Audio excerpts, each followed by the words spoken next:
Let's give a charge. What do you want? I'm going to start with you, Ben. The first thing I ask you to do is there's one thing that unites that everyone here tonight, everyone we represent, we're passionate about kids. We've got to get together.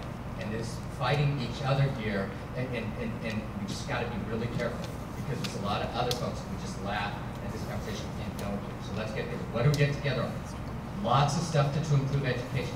I happen to think the state's a problem. So I don't have a solution for you tonight for the state level. I don't have a solution tonight for the local level. But here's what we should do at the state level, and here's what you should do.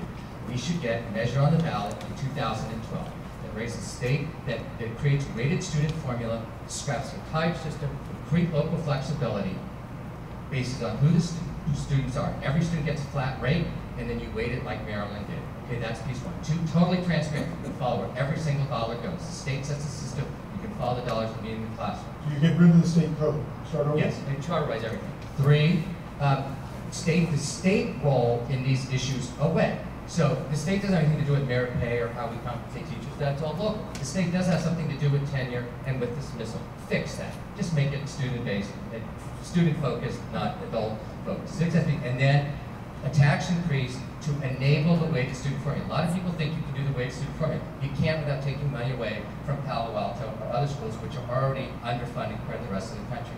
So we do a state tax, broad-based tax increase, and then lower the threshold for local parcel taxes to 55%.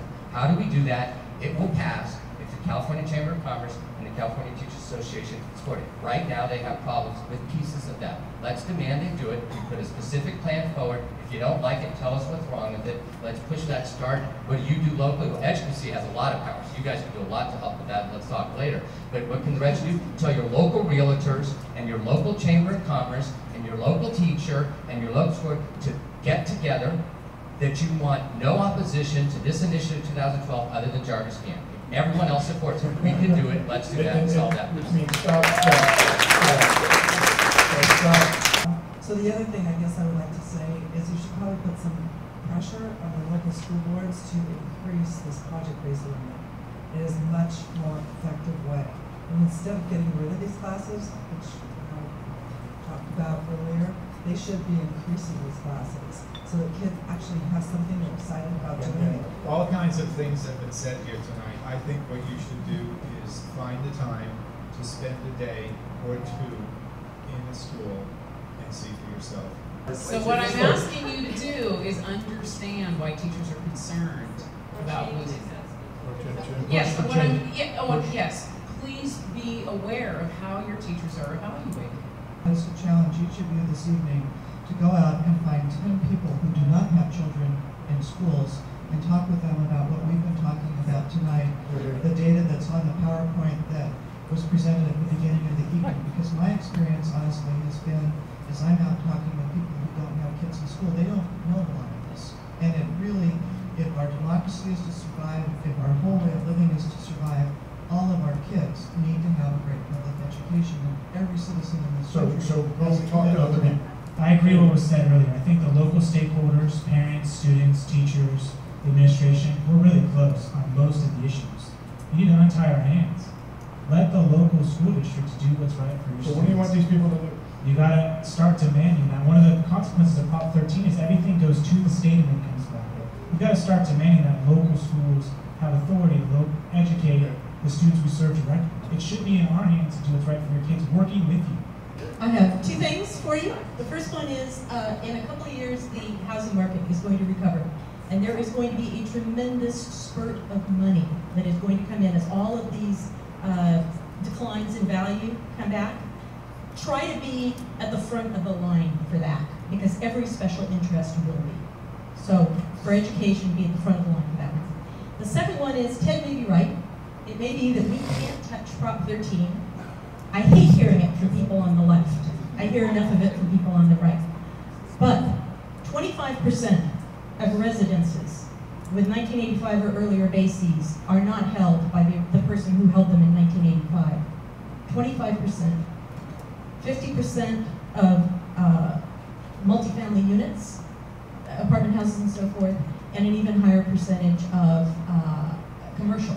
So what do you So want these folks to do? Prop 13 is going to get worse. Prop 13 is not something that's happened to us. It is something that is happening to us, and it will happen to us even more. So if you can't fix it via a sales tax, and 5 years from now we're talking about this, would you, each and every one of you, please go research your local area? Okay, I have two things. One is easy and one is hard. The first is the easy one, which is that John asked us earlier for our silver BBs. Well, mine are actually written down. And if you didn't pick up a copy of the report that Pace did when you came into the room, please pick one up on the way out. It has our best thinking about what California can do now in the absence of additional resources to make the system work better. The harder one is a friendly amendment to something Larry said, which is that I would encourage you to engage with schools other than your own children's schools. That you, by virtue of the fact that you're here, you're strong advocates for your own kids, and I was always a strong advocate for my kids. That's a relatively easy thing to do. It's really hard to be an advocate for other people's children. I think John said that. And one way to do that is to look at other people's schools and not your own school. I have two things I want you to do. And then you can tackle these folks and ask the questions and go back in with. The first is to think about the organization that brought you together, that made this happen. I would ask you if there's a way in that folder to contribute, and you recognize that somebody has to pay for this, that would be wonderful. So please do that. I hope you, if you aren't already members and active, then please become that. I'd also ask you to give it up for Kay and Stephanie.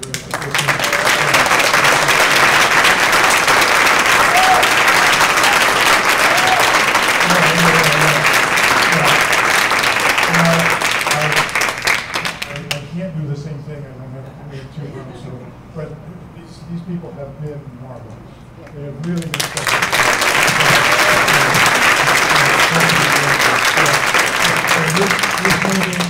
This meeting is adjourned. Go forth and make way.